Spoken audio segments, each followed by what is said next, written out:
on the spot, but thank you all for very interesting presentations, very, as you said, both very Canadian and very open, because Canada is a very open country. So, everybody's outlining how much this long-lasting project has allowed for new understandings, nuanced understandings too, and I think this is also the very important element. Nuance, as Aki said, it's not because we had national cases that we were treating our borders as one and only. For the French case that we'll have to get tomorrow, it goes from bordering with Brazil to bordering with big Brazil to bordering with small Luxembourg, so many different issues, and that appeared here.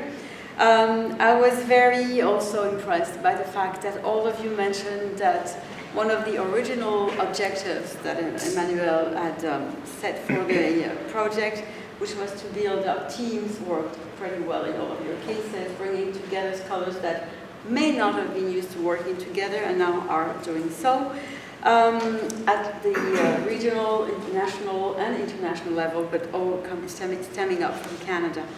Thematically, I was very interested in the fact that all of your presentations this afternoon aim as much as defining borders as they aim at defining globalization. And this is also something that could come out of BIG, which is the acclaim from border scholars to do more than simply border studies, but participate in more global issues, and the fact that Emmanuel is now working at a School of Global Studies is a signal of that. But basically, I think this real huge energy that has been put into the strengthening of border studies network should bring border scholars to be stronger about other issues than merely borders, because from borders are laboratories to study, well, climate change has been said, but very new things can be said, very interesting things, nuanced elements can be said about globalization too from this perspective.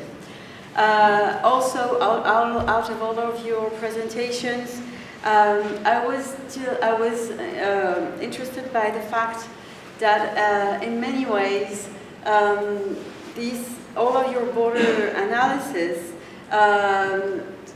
deals with international issues, that has been said, transnational. The transnational has come up more than in many other sessions in all of your presentations.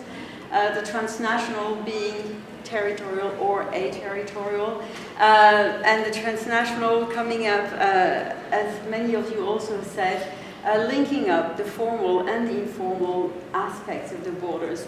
And many times these are totally separated in border analysis, and in fact there's no informal sector not linked to the formal, and vice versa. And this is beginning to be known and better known.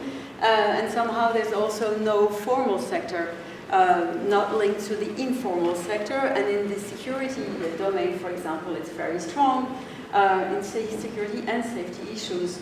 Normally, a policeman or a border patrol cannot cross the border, even if following up criminals. So what happens? Sometimes they do cross a little bit because they know that on the other side it can happen, and sometimes they don't. It all depends on the level of cooperation that has been established. So I think that was also very interesting. Also renewing in the same manner that the big project can renew our understanding of globalization as much as it does and renew our understanding of borders. I thought out of all of your presentations, it appeared that we usually take border studies to be an analysis of peripheries, but they actually said a lot about what centers are and which centers we abide with, national centers, international centers of decision, where are the main actors, where is decision being taken, and this really reshapes the world of peripheries and centers that are not the old historical capital of the nation states and its traditional fringes. Well, I think it was, I hope I'm doing reason to all of your 4 presentations. I was very interested by the last one too, about the 4 challenges that lay ahead of borderland historians. That are 4 challenges that lay ahead all of us, I think. And what you said about history and policy making and from the margin is actually something that I was trying to connect to when I was speaking about cosmopolitanizing border studies just previously.